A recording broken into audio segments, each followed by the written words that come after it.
A very good afternoon and welcome back for one last time to the Circuito de Albacete. It's the penultimate round of the FIM CEV Repsol Championship.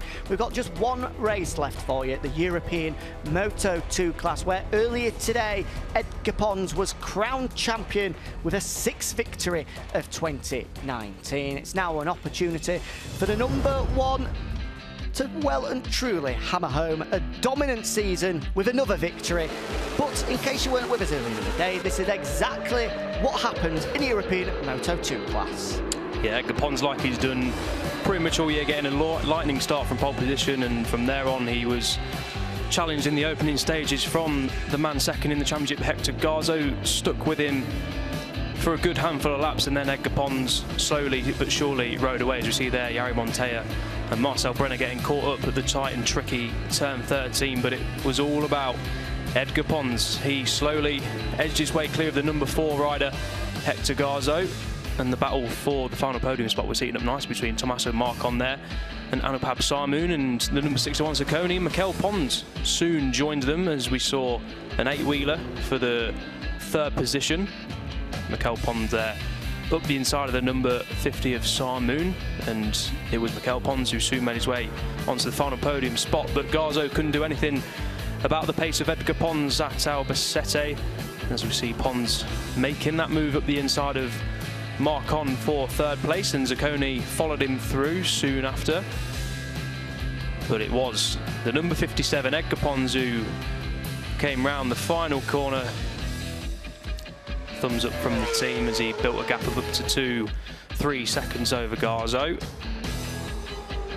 But the battle for 3rd wasn't quite over. Ciccone and Marcon fighting close, tooth and nail behind Pons, but it was the other Pons, Edgar Pons, who took the race win and the championship, his 2nd Moto2 European Championship.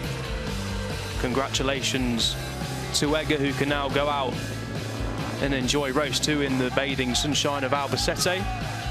There we see the celebrations in Parc Ferme, jubilant of course. The gas man making it happen in 2019.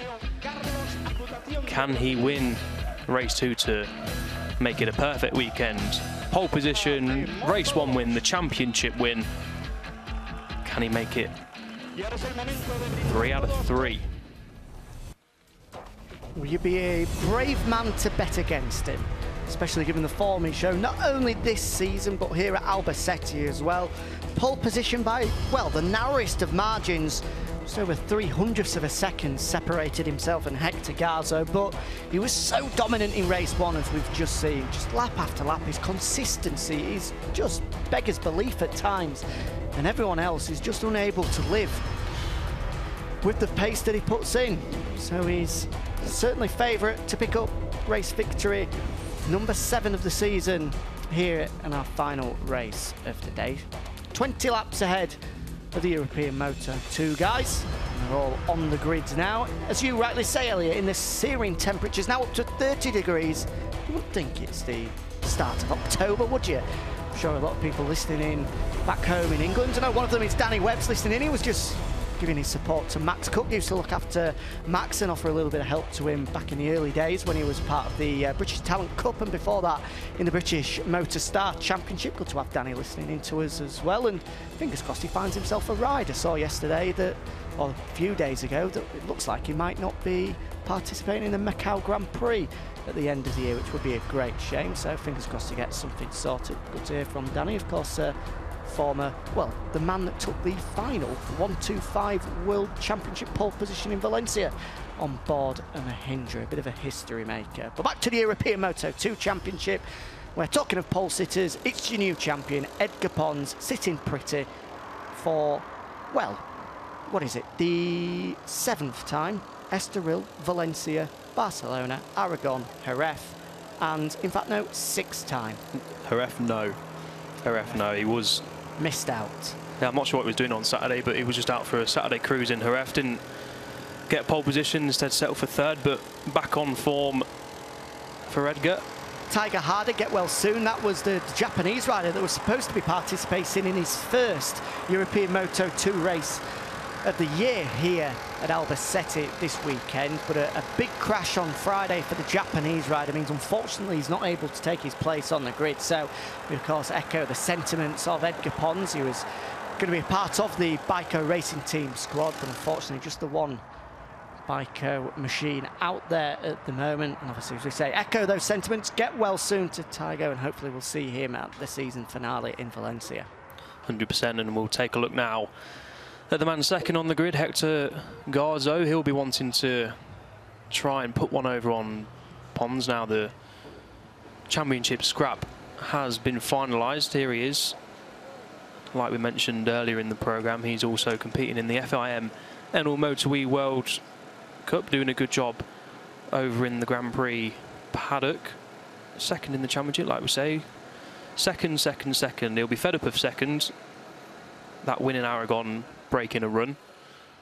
So yeah, he'll be wanting to, for sure, try and put one over on Pons, but it's going to be tough. Like we saw in the first race, Pons was absolutely on rails and superior to the rest of the riders. As we see, the umbrellas are out, not for the rain like it was last year, but instead shading from the beaming sun. 30 degrees, yeah, it's getting warm out for the riders here, as we see Marcel, who've been wanting to make up for his mistake in race 1. Well, his mistake in race 1 and his mistake in Jerez as well. He's had 2 disastrous back-to-back races in this series. He took out Mikel Pons and Matteo Ferrari in Jerez, and then he took out Marcel Brenner in the first race here as well. It's not particularly gone to plan. I don't think, as we said in race number 1, he's going to have many friends in the paddock. He continues in that line, but fingers crossed he keeps it upright this time around. He's certainly got the pace to be fighting for a podium finish. He's already managed to grab himself a handful, just the one podium finish, coming in Barcelona halfway through the season so far in 2019, but certainly in line for a second one here in Albacete as well. As is this man, missed out in race number 1, did Alessandro Ciccone, but I'm sure he'll be right in the fight once more in race number 2. Yeah, good results for Ciccone, 4th, 3rd and 5th in race 1 here in Albacete. He's had a solid year, a consistent year, has the Italian after winning his first race in Estoril, and yeah, he just missed out on the podium behind Pons, and Tommaso Marcon also was able to get in front of him in the closing stages of race 1, so he'll be hoping he can pass them 2 and whoever else is going to challenge for the podium in this race. Tommaso Marcon will start from the middle of the second row, should I say, of the grid. The 19-year-old Italian just missed out on a podium finish in race number 1. A couple of tenths behind Mikel Pons, who eventually battled his way through from the 3rd row of the grid to take the final podium place. He's already got 2 to his name so far this year, though, and hoping to go 1 better than the 4th place finish that they had earlier in the day this afternoon. Yeah, super consistent year for the number 10 of Marcon, like we mentioned earlier in the programme, and he was 3rd here in Albacete last year, so he can hopefully go 1 better and claim a podium in race 2. As you look at Marcel Brenner, who was involved in the fortunate incident that saw himself and Yari Montoya crash out in the opening stages at turn 13. He'll be hoping he can stay out of trouble, through no fault of his own, in fairness, in race 1. Completely unavoidable incident on Brenner's part. 7th here in 2017, so he has solid top 10 pedigree at the Circuito de Albacete. So yeah, like I say, if he can avoid being taken out in race 2, then he should stand a good stead of challenging for the podium like he was set to do in race 1. Always helps if you can avoid being taken out. Absolutely. It'll certainly make the flight back home for Marcel Brenner back to Switzerland slightly more enjoyable if he can pick up a result in this one. Best result, or, well, just narrowly missing out on another top 5 finish, but it was a superb ride, and he was as close to the race winner as he has been all year from Anapab Sarmoon in race number 1. Was in that fight for 3rd place. Just in the closing stages, drifted backwards ever so slightly, but for the most part was right in the fight.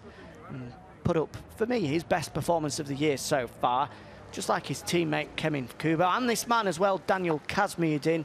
The Malaysian and the Thai riders are improving race by race, and again you can see Kazmaier in there. One of his better finishes in dry conditions. Has that second place finish in Aragon in the wet, but he's a bit of a wet weather specialist. He's a number 27. Yeah, it's never easy for the Asian riders to come over onto Spanish shores where the Europeans know the tracks really well, and for them to be consistent and competitive straight away. So yeah, it's good to see the likes of Sarmoon and Kazmaier and Kemif Kubo doing well on the European Moto2 stage. And here is Mikel Pons, your podium finisher in race 1, backing up his previous best result of a 3rd place in Aragon, like you saw there, but that was in wet conditions. So first dry podium of the year for the Spaniard. Can he repeat it in race 2? He'll certainly be hoping so. Starting from the outside of row 3 doesn't give him the best of positions to start with, but like we saw in race 1, that doesn't seem to phase him. Riding for the H43 team, Nobby Taliser Blue Mat Calyx team. It's a bit of a mouthful, isn't it? Certainly is. Of course, Nobby, of part of that squad, is the former Grand Prix rider Nobby Ueda. Great rider, and you can see he's sponsored by the Circuito de Cartagena in Spain as well. That squad are there most weekends putting in practice, and it started to pay off with a podium for Pons in race number 1. But here's your starting grid, our final race of the day here in Albacete, and it's your new champion Edgar Pons to start from pole position with Hector Garzo and Jarringly Monteiro on the front row alongside him. Row number 2, Alessandro Ciccone and Tommaso Marcon, with Marcel Brenner in 6, and row 3, Anapab Sarmoon, Daniel Kazmaier and Mikel Pons. Row 4 is headed by Kubo with Megel and Ciprietti joining him. Row 5 is Ramadan Rosley, Andy Falid and Jerry Salim. Row 6 headed by the Polish rider Bisetti with Taiko Harder not racing this weekend like we've mentioned, and Takeshi Ishizuka rounding out row 6. Row 7, Johan Diaz, Cedric Tangre and Julian Meyer, with row 8, Alessandro Zetti, Kevin August and Peter Palverleinen. Row number 9, Aaron Polanco, Luca de Vliechauer and Sam Wilford, and the final 2 places on the grid going away of Nazirul bin Mohammed and Mario Gomez Caro.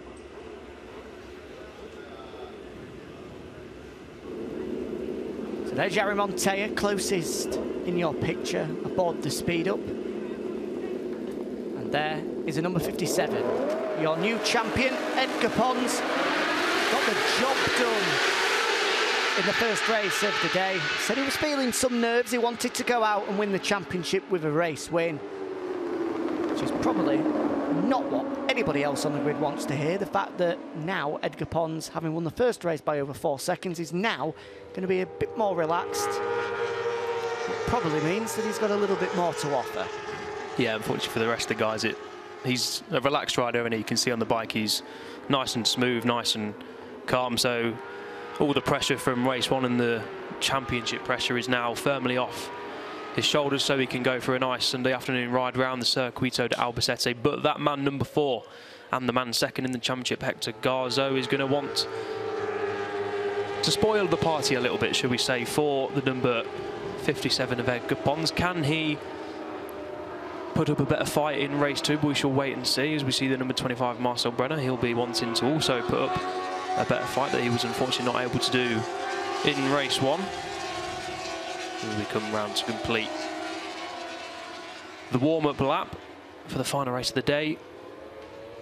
Let's hope we're in for a cracker and someone can take it to that man in your picture, Edgar Pons. He's already got 6 race victories to his name in 2019. Unbeaten in dry conditions as well, an even more impressive statistic. And every race win, well, he's won at a canter so far. Not that I'm selling this race as the spectacle that I probably should do, but the form book tells us that he is the huge race favourite coming into this one, is Edgar Pons. It'll be interesting to see if anyone can beat him into turn 1, because he, from pole, normally gets the whole shot on that sort of that. So if Gazzo can duff him up at turn 1, maybe we'll have a bit more of a race on our hands, and hopefully we do. They're queuing up behind to bring the fight to Edgar Pons. The question is, can anybody be close enough to do so? ready to go here, the final race of the day in Albacete. Pons is already the champion, but he's looking to bow out in style. Lights are on, and now they're out, and it's another dynamite start from Pons from pole position. Hector Garzo will try tucking with him. He might have the inside line on the run down to turn 1. Can he find a way through? He's late on the brakes, is Garzo, and he steals the whole shot away from Pons. So despite a super start once again, it's Garzo that hits the front here in Albacete. Exactly the start that Garza would have wanted. Coming off the line, it looked like Pons had absolutely nailed it once more, but Garzo on the long run down to turn 1 got the move done, and he got it stopped. Excellent from the number 4 from second on the grid. So now what can Pons do, as we see an instant in the background? Oh, is that the 2 speed up riders? That's definitely Mark on in the gravel. It is, it's Jari Montoya, and is that Sarmoon? It is, it'll be Anapap Sarmoon. Do not tell me that Jari Montoya has taken someone out for the 3rd consecutive race. Frustration for him, because it's another DNF in a row for the Italian. His teammate, Marcon has managed to rejoin. We'll have to just pick the pieces out of that one once we see a replay. But back at the front, these 3 have managed to avoid any trouble. Gazzo leading the way, Pons in second, and Alessandro Ciccone is looking to go with it. Yeah, Ciccone, a much better start than he did in race 1, and he clawed his way back up to the podium fight in the first race of the day. So the number 61 looking good here from the off. But yeah, like you say, there is Montoya walking his speed up away from the incident. Not quite sure what happened, but it's a tight and tricky turn, is turn 4. So maybe someone made a bit of a desperate move up the inside. We'll wait to find out. But coming around the last corner, it's Garzo from Pons, and Pons closes in there, mid-corner speed. Excellent from the number 57 rider. Is he going to make a lunge into turn 1? Let's find out. Pulling out the slipstream. Don't think it's quite close enough yet. No, not quite this lap, but hopefully Ciccone can go with the 2 runaway leaders in race 1. No way through then for Pons at the first time of asking, but Ciccone, as you say, just tucked in with him.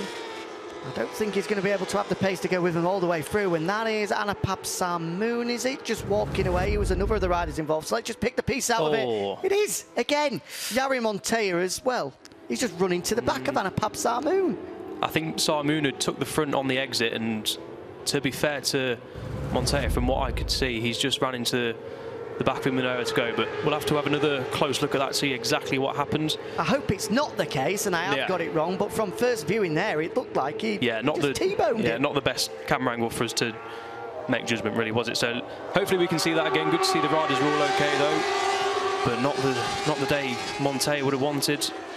Starting from the front row, and he's had 2 DNFs and come in early doors in both races, so disaster for the number 55. But back at the front, it's Garzo leading down the second back straight here at Circuito to Albacete, and he's looking strong here, is Garzo, but like we saw in the first race, was just able to stick with Pons in the first few laps, but then Pons took over and edged clear. So what can Garzo do? Now he's leading the race from the front. Hector Garzo has had the frustration of finishing second behind Pons on now 5 occasions this season. He is sick of the sight of having the rear wheel of the number 57 staring back at him. He wants fresh air ahead of him, and he wants to make sure he can finish at long last in dry conditions this year ahead of Edgar Pons. So far so good for the number 4, but there's a long way to go in this one. Yeah, now the championship's over, you can expect Garzo to just go gung-ho with this. He's not going to want to settle for second, and now the points at the top is unassailable. He just want to go for that race victory, but Ciccone's coming with them as well. There's a little bit of a gap to Marcel Brenner. What is that gap? It's around about 1.2 seconds. And with Mikel Pons 5th, who was your podium finisher in race 1, who's not quite up to the battle so far, but there's a long way to go, 18 laps. Plenty of things can happen, but Garzo from the front looking strong. So Garzo that's leading the way then through turn number 10 at the 3rd time of asking. Just able to pull a little bit on the fat part of the tyre as they made the way out of turn 10 there. Whether that's anything to keep an eye on, we'll have to wait and see. They're through the kink of turn 12 into turn 13. And again, he's able to hold a bit of a comfort buffer there. What is it, 2 bike lengths? I don't think it's anything to get too concerned by. But the good news as well is Alessandro Ciccone is just staying with them at the moment too. He himself is about 2 or 3 bike lengths off the rear wheel of Pons. Meanwhile, that is a fight that's going on behind. Brenner doing his level best to hold off the advances of Mikel Pons, but We could only hold off for so long because through goes Mikel Pons up to 4th now, eyeing another podium finish. Yeah, smoke coming off the boot of Marcel Brenner there as they both back it into turn 1. Super stuff from the number 77 and number 25. So now can Mikel Pons bridge that gap to Alessandro Ciccone? It's risen again. It's now 1.7, so a nearly 2-second gap. It's a lot to ask for Mikel Pons, but he had the pace on Ciccone in race 1, so can he do it in race 2? Ciccone's looking strong in third, to be fair. Yeah, it's got a much better start, like I said at the beginning of the race, so let's wait and see if Pons can make it 2 podiums from 2 here in Albacete, but Brenner's going with him. Good start coming from Daniel Kazmaier in as well. He's up to 6 at the moment. Kevin Kubo is 7. Jerry Salim and Andy Farid, the 2 of the Astra Honda Racing guys, going pretty well at the moment in 8th and 9th. And Ramdan Rosley's there inside the top 10 as well. So a number of the guys from Malaysia, Thailand and Indonesia all putting out good performances there, just outside of the top 5 at the moment, but you can see the 27 of Kazmaier and Kubo just starting to close in on Brenner and Pons ahead of them. Meanwhile, who's that's gone down? I think that's one of the August twins. It's Kevin August that's gone down, part of the Stock 600 crew. Where's he gone down there? Is that at turn 3? Because that looks like the long lap penalty of turn 4 ahead of them. He's just sat up now as August, which is good to see. It's just slipping out of the fight for the Super Stock 600 Championship, which of course race alongside these guys as well. Meanwhile, in the European Moto 2 class, Gazzo still leading the way and is nearly half a second clear of Edgar Pons. I don't think it's anything to get too excited about just yet. We've still 16 laps remaining, and that's a big crash. Ramdan Rosley's gone down. It's great to see him sat up, but that bike's a straight. Not sure where that is either. It's a straight to skip job, that. It is absolutely ruined motorcycle. Ruined bike. Not a way do you want to be finishing a weekend. Must be a fast one. Not sure where on circuit that is. Yeah, look at that. Goodness gracious me. Absolutely. Be a fire sale out the back of the 1XOX TKKR garage this evening with motorcycle bits and pieces, and as a result, red flags come out. Yeah, the red flags out of our commentary box have been waved, so as a result of that one, red flags come out. From the looks of it, I saw in the background there, it was gravel coming up from turn 11 or turn 12, which are 2 fast places. Turn 12 is full gas, little slight kink, so hopefully it's not there, but we did see him sit him up, so it looks like he is okay. Did look okay, did Ramdan Rosley. He was sat up, obviously battered and bruised. Oh, there's another rider that's gone down as well. Is it a different? It's probably Matthias Magel. He's the 2nd of the Dynavolt intact. Yeah, it is the 21 off, so that's a big off there. So it looks like both Matthias Magel and Ramdan Rosley caught up in it. Rosley is just down at the moment and receiving some medical attention, so fingers crossed both are okay after that one. Looks like a big crash.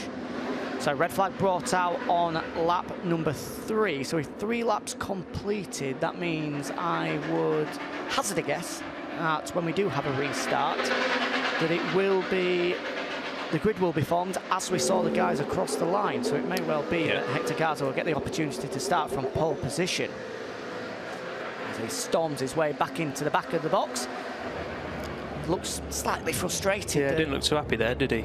I think he was in the groove, wasn't he? Leading the race, had good rhythm, and obviously didn't want the race to be stopped. But correct decision to red flag. Let's hope the riders involved are okay and we can get racing as soon as possible.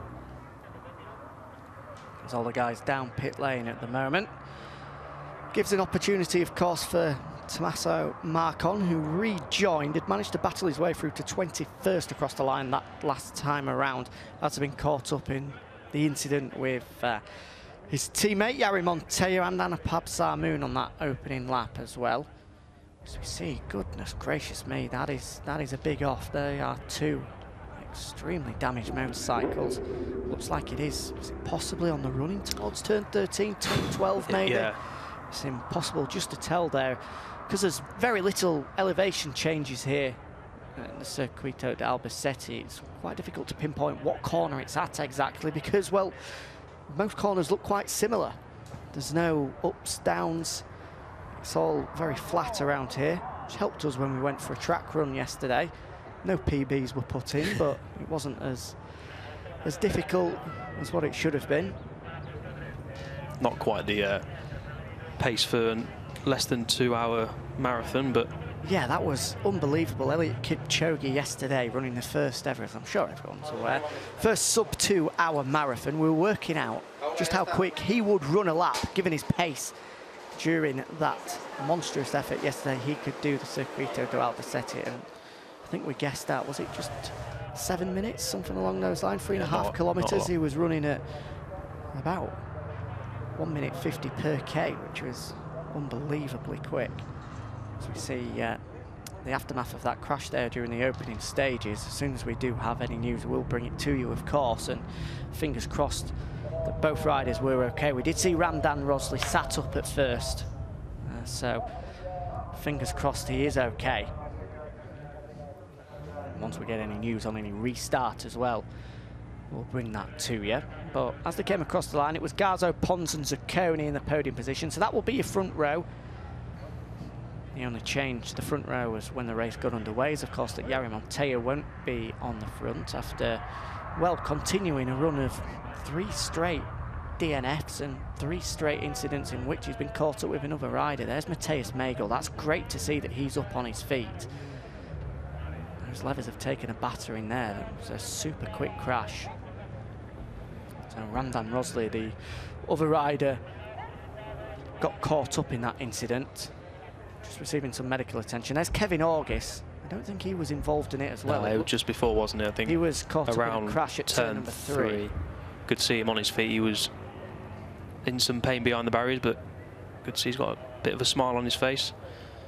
And Ramdan Rosley was the man that was stretchered away, but as we saw and as we stressed, he was okay with it at first.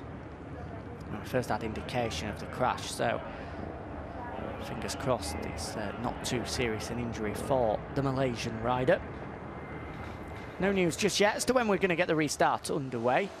With that man there, Alessandro Ciccone, hoping to continue the form that showed in that first opening 3 laps, was able to tuck in and go with Gazzo and Pons at the start of the race.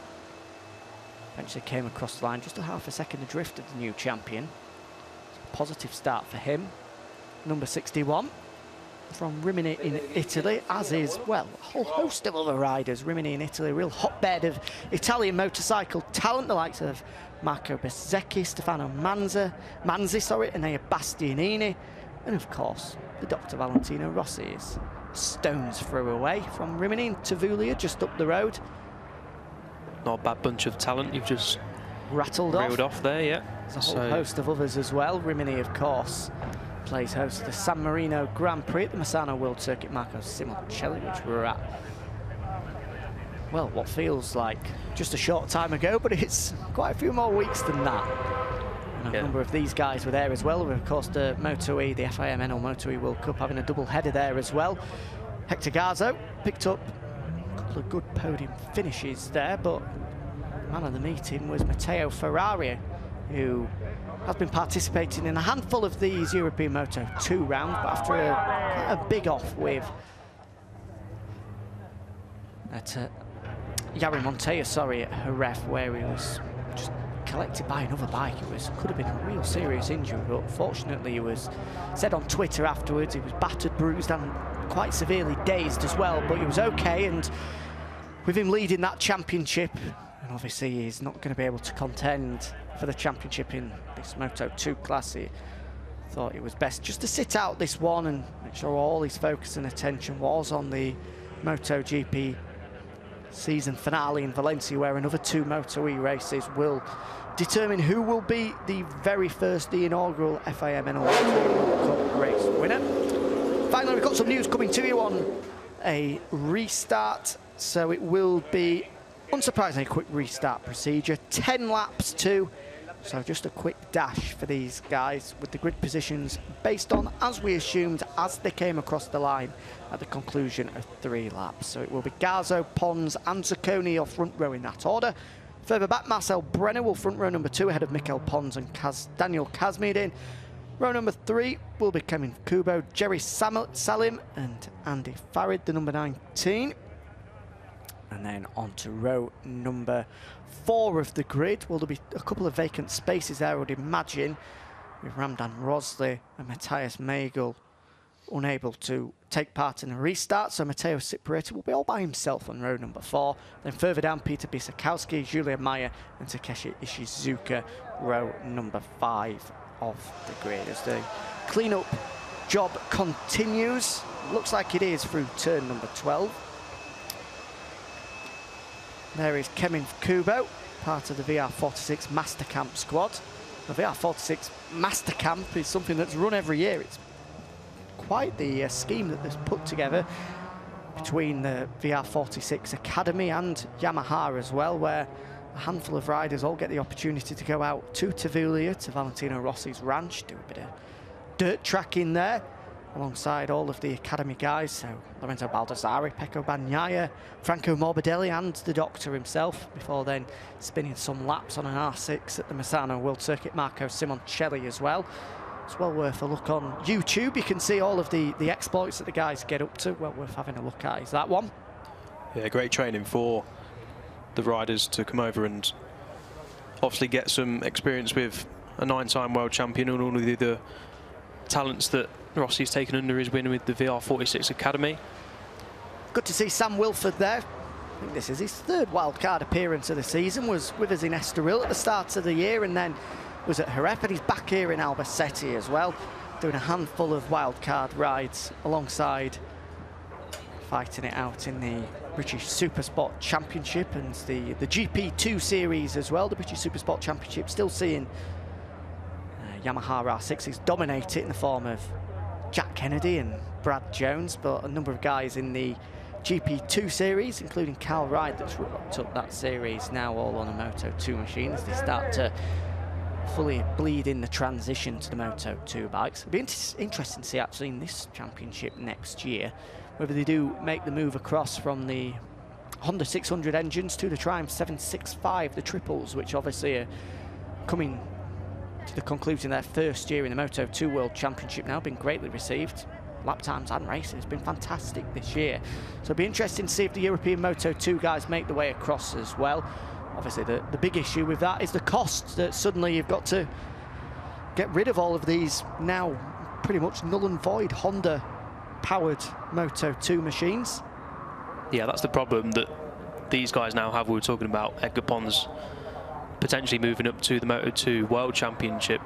They're, of course, different machines now, so Edgar Pons riding a Honda in this championship won't have much experience or any experience on the Triumph that all the guys in the World Championship now have almost a year's experience on. So that's a one downside. I'm not sure whether the Triumph will make its debut in the Moto2 European Championship next season. Obviously, like you said, it depends on the costs, of course, and everything else that goes with it. We've had no indication just yet as to whether that's the direction that they're looking at, but you would have to imagine it's certainly something on the table that will have to be discussed as they try to remain in line with the World Moto2 Championship. Meanwhile, in the Junior World Championship, it'll be interesting to see how many KTM machines we see out there, because, of course, they're pulling the plug on, well, Moto2 in particular, but they're not really pulling the plug on Moto3, but they're having a much heavier investment, bit of a rebrand, a much heavier investment into the Husqvarna brand. So, I mean, it's good news for them, because it looks likely that they're going to have a Husqvarna world champion in the form of Jeremy Cobre at the moment. Absolutely. He's riding that bike to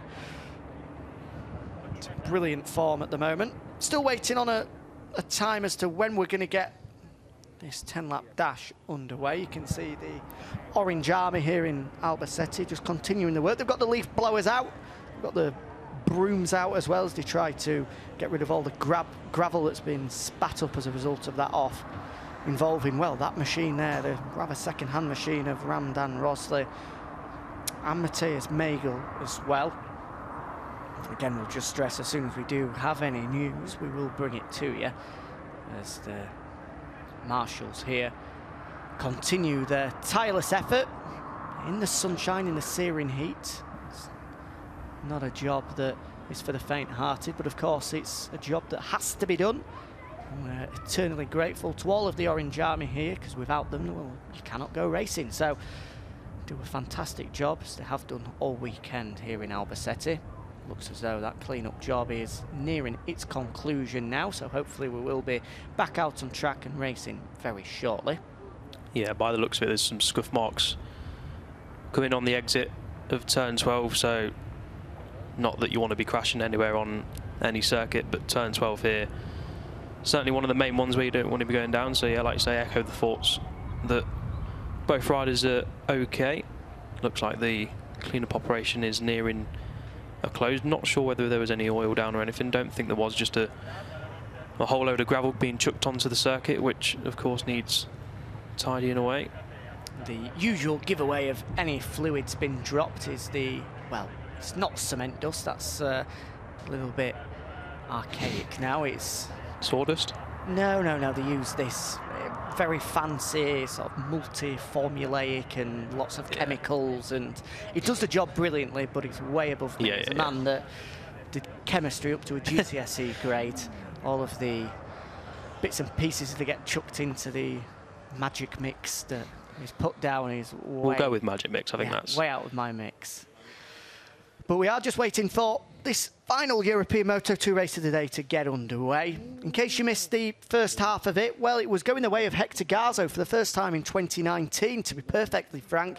He just looked as though he might have had the edge on Edgar Pons, who was able to wrap up the championship earlier on today with a 6-race victory of the season. Only 3 laps were completed, but Garzo bitterly disappointed to have, once he came down pit lane, as a result of, well, having 0.4 of a second, maybe even half a second advantage over the new champion over those opening 3 laps. He got his elbows out, got his knees out, and was able to steal the whole shot away from the new champion, who himself has been put under quite a bit of pressure from Alessandro Ciccone. The Italian just missed out on a podium finish in race 1, with Pons eventually taking that final podium spot. But Ciccone was doing well. He'd latched onto the rear wheel of Edgar Pons, and we had ourselves a bit of a leading trio breaking clear of Marcel Brenner behind them. Fortunately, on lap 3, there was quite a high-speed incident involving Ramdan Roslin, Matthias Magel on the exit of turn 12 before they went and anchored on the brakes into turn 13, and that brought the red flags out, which means we're in the position that we are now, just awaiting a restart, which will be a 10-lap dash here in Albacete. And of course, if you missed any of our action earlier on today, you can catch up with all of the highlights on YouTube. You can also catch the highlights on the MotoGP website as well, motogp.com. We'll be able to not only see any of the highlights, be able to read all of the news from today's FIM CEV Repsol action, the penultimate round of the year, before we have our season finale in Valencia, which is well worth tuning in for, because as we went there earlier in the year, the action was fiercely competitive, and despite all 2 championships being sewn up and all but the Junior World Championship being sewn up, there's still plenty to fight for. It'll be well worth watching on your weekend off from MotoGP action as they take centre stage over the next 3 weeks, with the flyaways coming into full effect. Yeah, absolutely. Valencia is a cracking track for spectators and riders alike, as we see. We've finally got information through, which is good news. So in just 4 minutes' time, pit lane will be open. We can get back underway. So a bit of a lengthy delay, but obviously we had to make sure that track conditions are absolutely perfect before we get back underway. And the Marshal's doing a fantastic job to get that cleaned up in the speed that they managed to as well. Quite a bit of debris as a result of that crash, but everything now in order, and just over 3 minutes time, pit lane will be open. It's just edging ever closer to 2:30 local time here in Spain. 3 minutes after that, we will be underway. Pit lane open for just 60 seconds. So the guys, I'm sure, in the boxes now will be getting themselves back into the zone, helmets on, gloves on. It's time for them to switch back on and concentrate ahead of what is going to be a pretty sharpish 10-lap dash, just a 90-second lap here. So we'll see these guys completing this in around about 15 minutes, which will be a super sharp race, which, given the fact that it's only 10 laps, you would have to put an argument together, benefit the likes of Hector Garzo and Alessandro Ciccone in this rerun, because so often this year Edgar Pons has been leagues above of anyone else in the latter stages. In the opening laps, he's almost taken his time just to become accustomed to the conditions around him, especially because there's a red flag as well. The last time we had an incident like this at Barcelona, he even admitted to you afterwards, Elliot, that he was rather cautious on the opening laps just to make sure what grip and what adhesion levels were like. But he doesn't really have that opportunity here this time around with just 10 laps to go. If he gives himself 4 or 5 laps to become accustomed to the conditions and the grip levels out there, then the race could be out of his reaches even that early on. It's all about the start off the line, isn't it? It is, absolutely.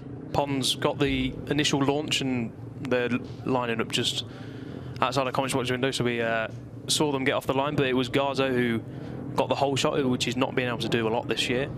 But now they've obviously switched because of the standings on lap 3, so it'll be Gazzo launching from that P1 place. So can he hold it into turn 1, or will Pons get a typically good launch and get the best of him? But yeah, you're absolutely right, Jack. This 10-lap dash should make for a great race. Ciccone from P3 should be well in with the shout. It'd be interesting if Jari Monteo or Tommaso Marcon or Sarmoon can make the restart after their turn 4 crash on lap 1. Well, I think we'll see just the one of them restart. Tommaso Marcon was able crashed, to get back onto his bike. Meanwhile, both Monteo and Sarmoon, unfortunately, looking rather glum on the sidelines as a result of it. But we'll have to wait and see. One thing we do know for certain is it will be Hector Garzo to start from pole position, with pit lane now opening in just over 30 seconds time here in Albacete. We've certainly had to wait for this one, our final race of the day, so let's hope the 10-lap dash delivers and we get ourselves a real treat to round out the day. I reckon we will, Jack. 10 laps around the Circuito de Albacete. Glorious sunshine, glorious conditions, little wind. Perfect for the riders to put a decent race together before a good month or so on the sidelines for most of them before the last round in Valencia. And with the title already out, like we've mentioned, everyone can sort of forget about the championship almost and just go for points and pride in this one. There's your pole sitter Garzo. He'll be wanting to go for the maximum 25 points, as he's not been able to do in the last 3 races. 3 seconds on the trot now for Garzo, so he'll be hungrier than ever to spoil the Pons party a little bit here in Albacete and get that race win he's so desperate for, to try and end the season on a high. It's not been a terrible season by all means, but that race win, you can tell he's not pleased by not getting that race win. He's just a bit down. It's chipping away at him. Yeah, you can see on the podium he's fed up. Yeah, want to be anywhere but there and have to endure another win celebration from Edgar Pons. He will be bitterly hoping they can finally get one over his arch rival in this championship so far this year, because he's had to play second fiddle pretty much since the start of the year as Hector Garzo. The championship, well, it would have been quite a bit closer, and we probably would have gone down to the final round of the year if it wasn't for a nightmare start to the year for Garzo. Remember, all the way back in Estoril in torrential weather, Garzo, who himself is pretty strong in wet weather conditions, crashed out on the opening lap at the first race of the year, and that DNF score certainly cost him dearly. It means that the championship has been sewn up with 2 races remaining, one of which is about to get underway, and then just one at the season finale in Valencia. It'll be interesting to see what that man can do as well. Marcel Brenner got a good start in the first race of the day before we had a bit of a coming together with Jari Monteo. Managed to avoid any such skirmishes this time around, but the leading trio were able to escape, so we'll be hoping he can just latch on to the top 3 this time around. Well, the Swiss rider aiming for a career best finish is Marcel Brenner as well. Interesting to see what Mikel Pons can do now. He's not starting from 9th position, he's in the middle of the 2nd row, and he's got the podium in the first race and was making his way through the order at the start of the 2nd race. So there he is, number 77. looking at our commentary box window, lining up in the middle of row 2. And there is your front row of Ciccone, nearest to you. Pons, the new champion, in the middle, and there's number 4, Hector Garzo, as we now get ready to start the warm-up lap, and we'll be almost ready to get back underway. And here we go, we're about to wait a while for it. We've got a 10-lap dash coming your way. It'll be fast, it'll be fierce. Woohoo! It's only the warm-up lap. Well, Brenner backing it in there into turn 1. Warm-up lap's anything to go by, then we're going to be in for a treat. Fair play to Marcel Brenner, sideways on the way into turn number 1, on the warm-up lap of all laps. Tell you what, these guys are in a hurry. They are. They may well have a kite. I was going to say a kite to fly, a flight to catch. A lot of these guys, especially Marcel Brenner, of course, living in Switzerland, I'm sure will be flying back home this evening, and this slight delay certainly won't have helped him. I'm sure he won't have that much of a rush on to get to the departure lounge later on today.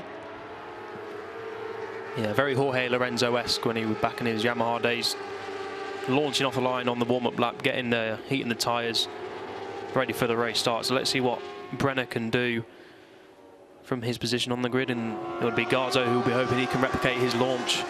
Well, his launch and his run into turn 1 and hold the whole shot from Pons. And yeah, 10 laps of the day remaining for the Moto2 riders, and I think it is going to be a cracking 10 laps. But who will prevail? Will it be that man to round off a perfect weekend, qualifying P1, race 1 P1, and sewing up the championship P1, and now it's race 2. Can it be P1? There, that man, number 4, we'll be hoping he is the man standing on the top step of the podium. Can he spoil the championship party, Hector Garzo? He's already been sewn up in race number 1 today. Edgar Pons clinching a 2nd European Moto2 championship in the manner that, well, only Edgar Pons could do. Breaking clear of everybody else and taking another, a 6th dominant victory, as I think that's one of the Astra Honda Racing guys that's gone straight down pit lane. Not sure whether it's Andy Farid or Jerry Salim. We'll find out once this race gets underway, but let's all focus on the front row now. Hector Garzo gets his opportunity to start from pole position. Edgar Pons alongside him with the number 61 of Alessandro Ciccone on the outside. It's a 10-lap dash for European Moto2 glory. Lights are out, and it's Pons that gets another super start from the middle of the front row. Garzo couldn't take his opportunity from pole position, and unlike in the race that we saw a few moments ago, it is Pons that takes the whole shot, with Garzo settling into 2nd, and we've got another of riders gone down. I think that's Cedric Tangray that's gone down, the 35-year-old Frenchman. You can't miss him with those flashes of pink. But back at the front, and unlike we saw half an hour ago, it's Pons at the front here in Albacete, with Garzo having to settle into 2nd.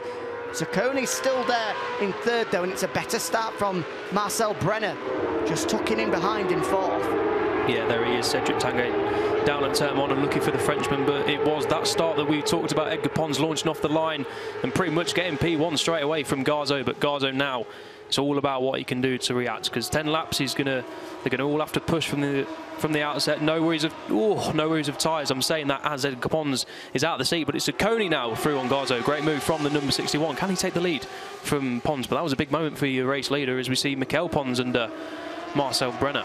It certainly was a big moment for Pons, and that's a bit of a collector's item. We've not seen many issues from him all year so far, but a bit of a wobble just allowed Garzo to sit up behind and then Ciccone to pounce on him. Ciccone's not been able to find a way through at turn number 11, but here at turn 13, Garzo bites back and retakes 2nd place, which is just allowing Pons to edge a little bit further clear at the front of the race. This is not what they want. They need to stay with him. They need to try and disrupt his rhythm, because once Pons gets settled, well, as we've seen so far this year, there's no stopping him.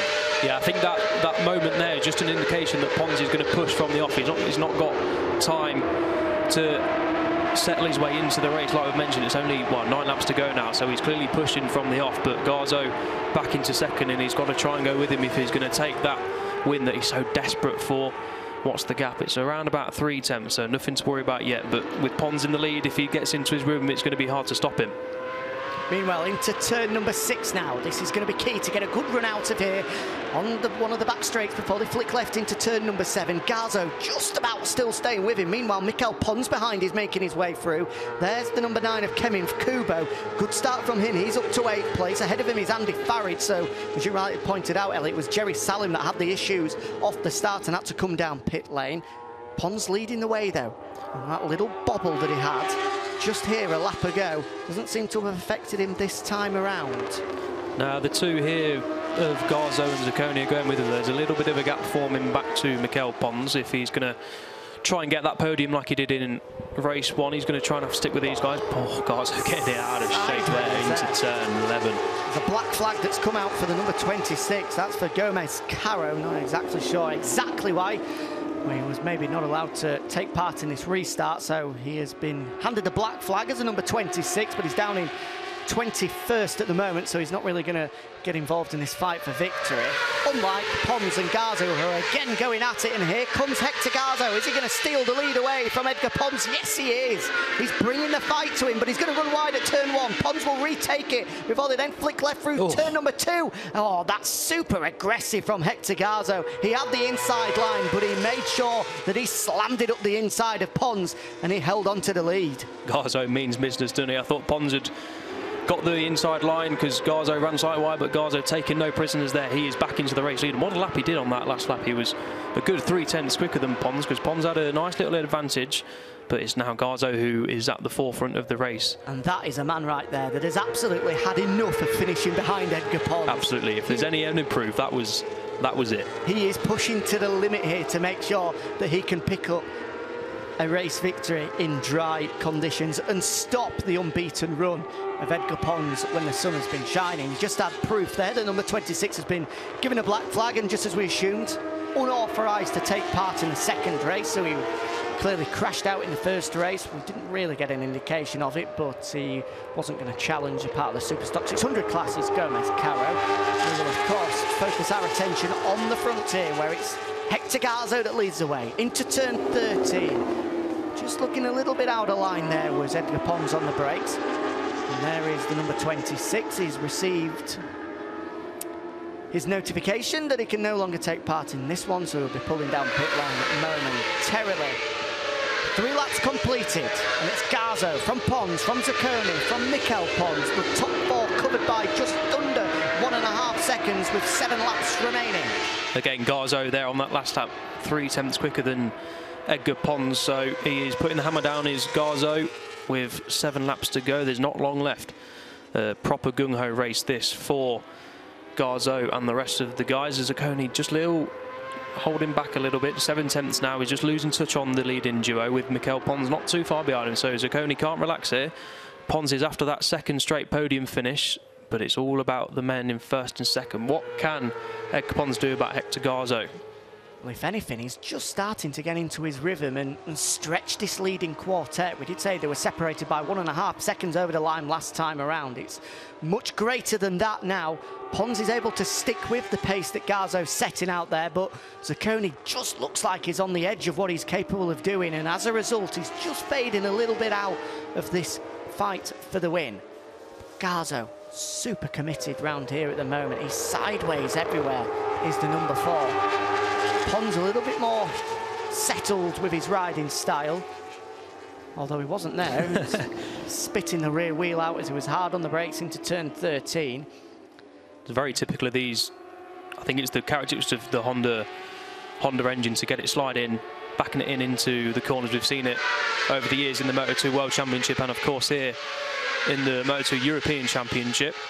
Again, backing it in. Pons, to be fair, I think Pons is pushing it. I think Garzo's got the hammer down, and Pons is having to, like we say, not do his usual thing of just settle himself into the race. He's got to push with him right from the off. So we've had a couple of little moments from the number 57 trying to keep up with Garza, but the tyres should be nice and up temperature now, and the leading. So again, just edging a little bit further clear of the man in third.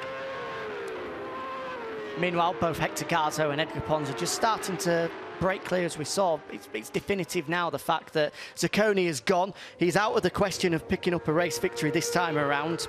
Pons will certainly pile the pressure on him to try and steal a podium finish away from him for the second time today. But as we're rightly surmising, you would have to guess at the front of the race, is this the first time this year that Edgar Pons is truly being tested? I think it is, yeah. The red flag may have helped Garza in terms of race distance, and with 20 laps on the board and the soaring temperatures, tyre issues would have been a factor come the end of the race. But with 10 laps now, the race distance, and just over 6 laps to go, tyre worries can be thrown out the window. Just got to go for it, which is exactly what Garza is doing. As we see here, it's Marcel Brenner holding off now Tommaso Marcon after he moves through Kazmaier. A good move there, good aggressive move from the number 10 rider as the leaders race past our commentary box window. What is the gap? It's sitting at 3:10, almost identical lap times for Pons and Garzo. A good ride coming from Tommaso Marcon, incidentally, of course. Caught up in an incident with his teammate during the first running of this race before the red flag came out. He had to start from down on row 7 of the grid, but he's battled his way through to have a top 5 finish, well in his grasp here. In fact, he's going to look to try take 5th away from Marcel Brenner on the running to turn 4 there, but no way through.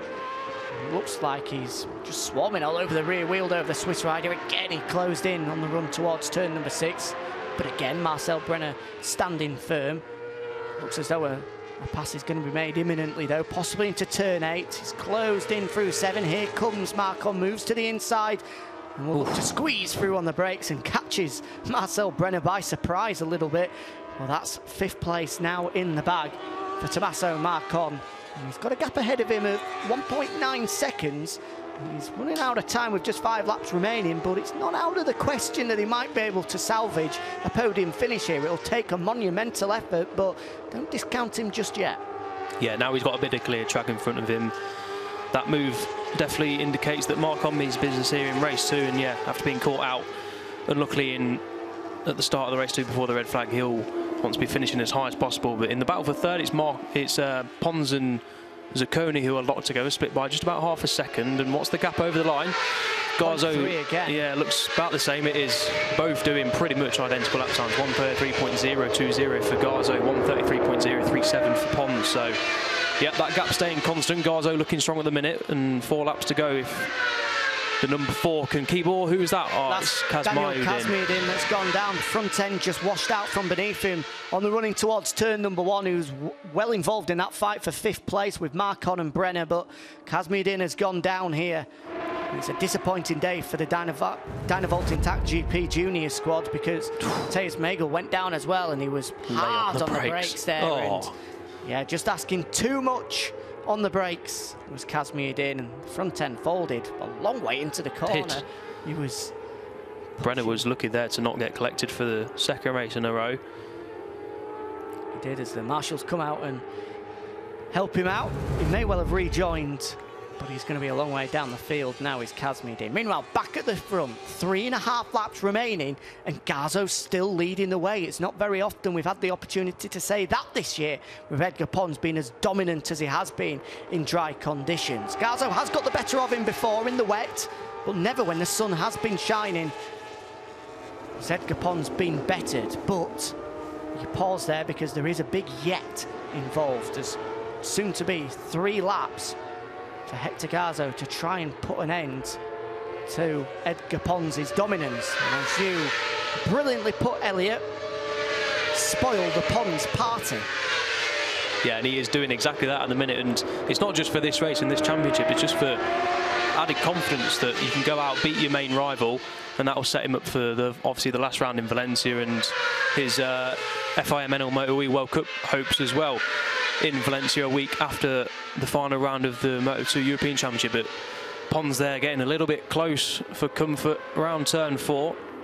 3 laps to go, and it's still Garzo holding strong, but this is going to go around it right down to the wire. I think Pons is firmly in the wheel tracks of the number 4 Garzo, but both are looking strong here, so it's a tough one to call. I wouldn't like to call it at this stage. Both of them, you can see visually pushing so hard now with just 2.5 laps remaining. We're halfway around this one, in towards turn number 9. And we're on the brakes for turn number 10. Edgar Pons has had himself a little bit of a bobble here during the opening laps. But he's looking to get through this time around without such issues, which he does on the run now towards turn 11.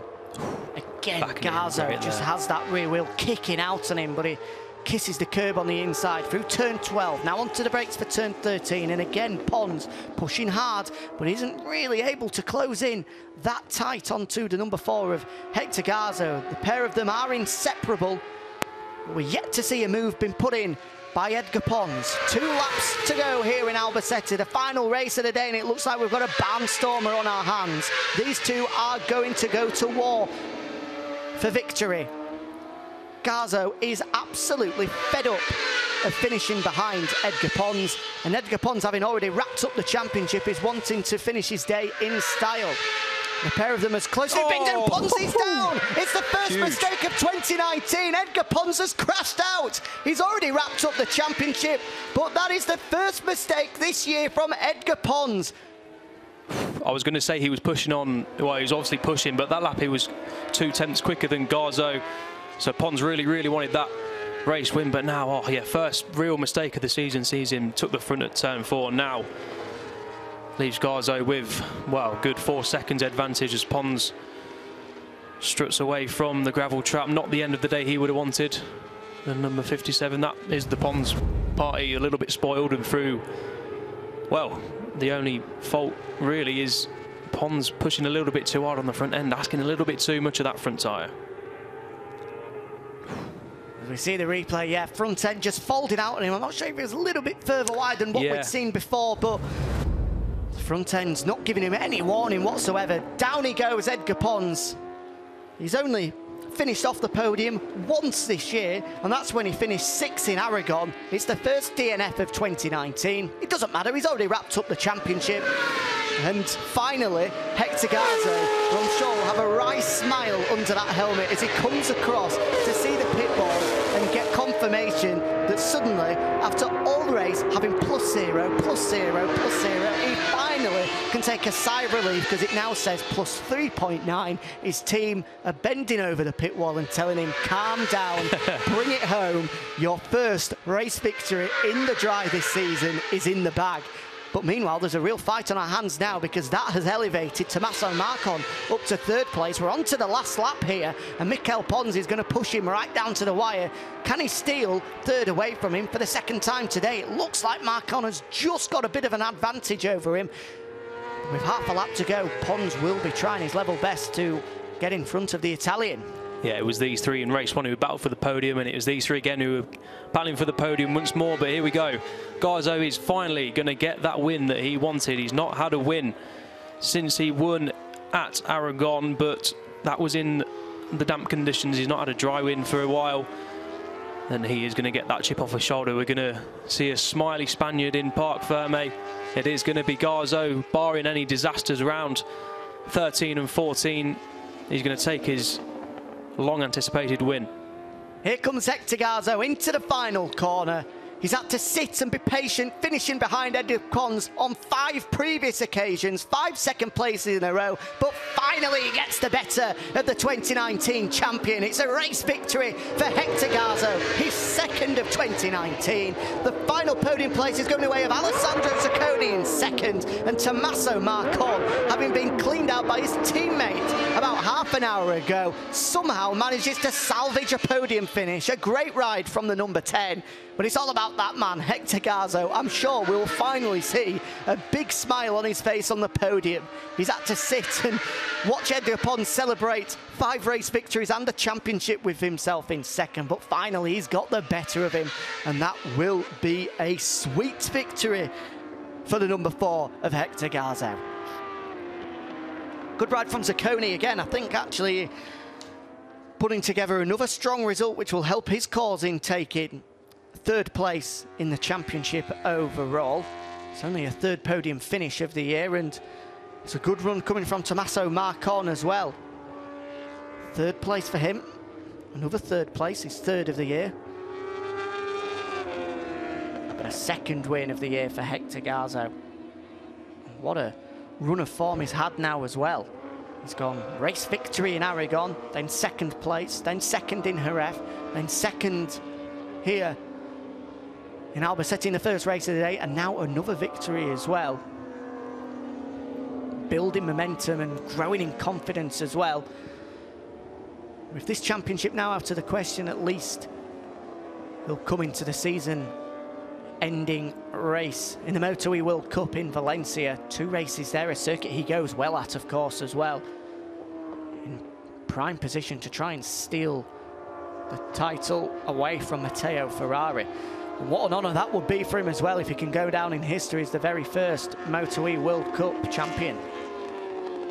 And in this one, all focus on the European Moto2 class.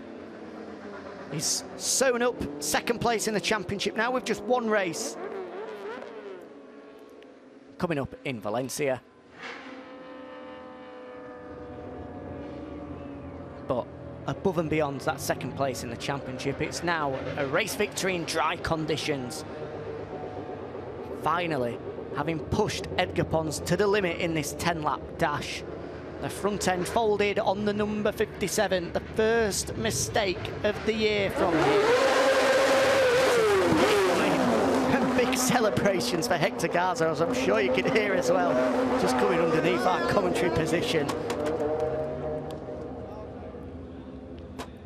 The CNS squad celebrate with him.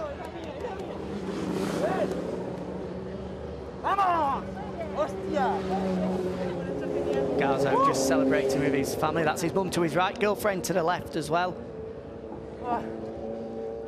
He's not got that far to travel home tonight, the Valencian. I'm sure he'll have a big smile in the 2-hour drive back to Valencia. I'm sure he'll have a nice race winner's trophy as his passenger as well.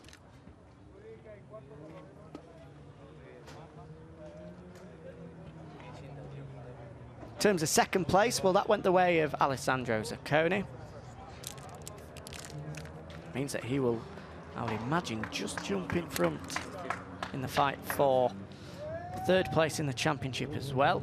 You see celebrations there for Peter Pauvalainen, the man with the red levers on. He's the race winner in his Super Stock 600 class. With that championship continuing to rumble on, Alessandro Zetti, who leads that championship, eventually finishing third. Importantly for him, ahead of Joan Diaz, who's second in the title chase. But a race win for Peter Pauvalainen will just drag him into contention in that one. Celebrations for Alessandro Ciccone, third podium finish of 2019 for him. And quite probably ride of the day for Tommaso Marcon as well. What a hectic 45 minutes he's had, involved in an incident with his teammate. He then had to remount, started this race from row 7 of the grid, but then battled away to eventually take the final podium place. A great ride from him. But of course, a super ride coming from Hector Garzo as well. Just a second win of 2019 and finally getting the better of Edgar Pons as well. Let's hear what he has to say. He's down in Parc Fermé with Elliot. Hector, much needed and fantastic race victory here in Albacete. How are you feeling after that one? Yeah, really happy, you know. This second race has been really difficult because the weather conditions make us go until the limit. But well, I'm really happy because we worked really hard this year and finally we did it. I'm really proud of my team. This is really fantastic because every work we did every day have been seen today on the race. No, I'm so proud of them. I'm so happy. Thank you. Y en español.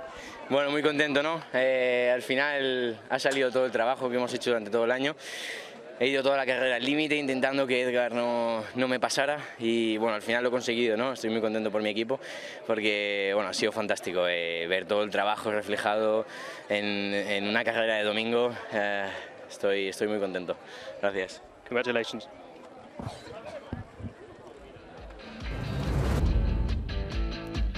So the final race of the day here in Albacete was certainly worth the wait. We got underway with Hector Garzo stealing a whole shot away from Edgar Pons at the first run-in. The two Spaniards just starting to pull clear. There was an incident behind involving Yari Montellana, Papsamoon and Tommaso Marcon as well, which allowed number 61 of Alessandro Ciccone just to settle into third place, behind the race leaders of Hector Garzo and newly crowned champion Edgar Pons. A crash for Kevin August. Turn number 3 wasn't ideal, but then a huge crash involving Ramdan Rosley and Matthias Magel brought the red flags out. We had to wait for the clean-up operation to ensue. After that, a 10-lap dash was on the cards, with this time Pons taking the whole shot despite having started the race from second on the grid. A couple of bobbles though from Pons allowed Hector Garzo to get back in front of the newly crowned champion as a pair went toe-to-toe, with Garzo fed up of finishing second behind the new champion and finally starting to assert his authority over the 57. As we got into the closing stages, the battle for 4th place started to ensue, with Tommaso Marcon coming out on top. Daniel Kazmaier didn't try to bounce back with the move up the inside of Marcel Brenner, but was far too over-exuberant on the front brakes, and the front folded on him at turn number 1. And then the closing stages, it all came down to these two. Hector Garzo versus Edgar Pons, who we've seen so often, but then on the final lap, whilst trying to push for a 7th win of the season for the first time in 2019, a mistake from Edgar Pons, which allowed Hector Garzo to eventually ease his way towards a first win in the dry in 2019, and more importantly, finally get the better of the number 57 of Edgar Pons, which Garzo was delighted with, unsurprisingly.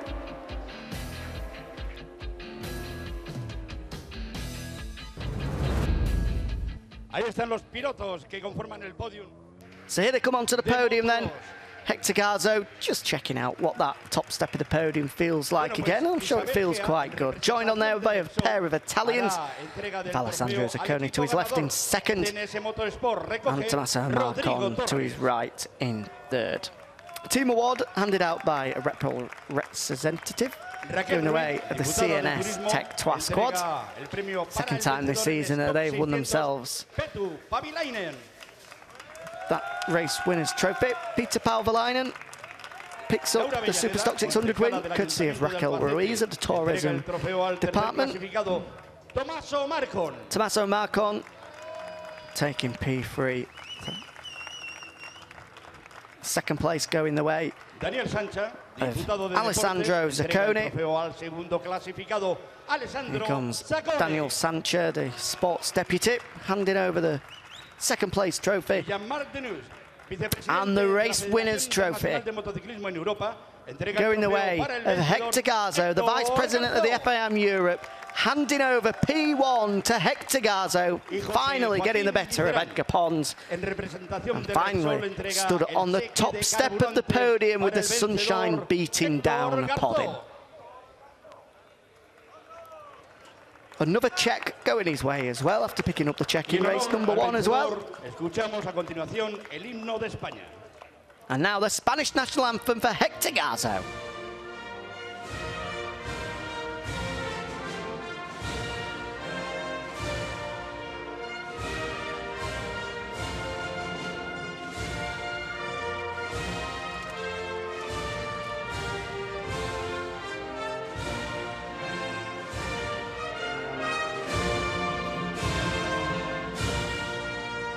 El aplauso para los vencedores en la categoría de Moto 2 de esta segunda carrera. Y ahora sí todos brindamos con Prosecco.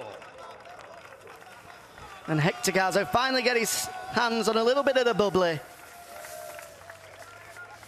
spraying it out upon his team below him, with Ciccone and Marcon joining in the celebrations as well. And poor old P2 Palvalainen and the young Finn on the right-hand side to put up with the fizzy water.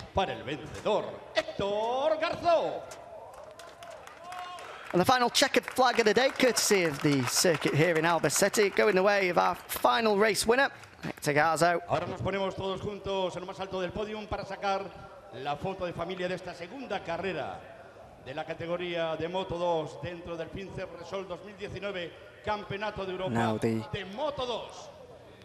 Podium pictures taking place. I'm sure that will take pride of place for Hector Garzo. So here's confirmation of the final results here in Albacete. Hector Garzo eventually 5 seconds clear of Alessandro Ciccone.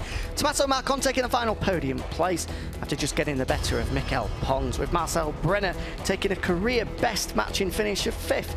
Ciccone with Kubo ended 6th ahead of Andy Farid, Peter Bisetti and Matteo Ciprietti.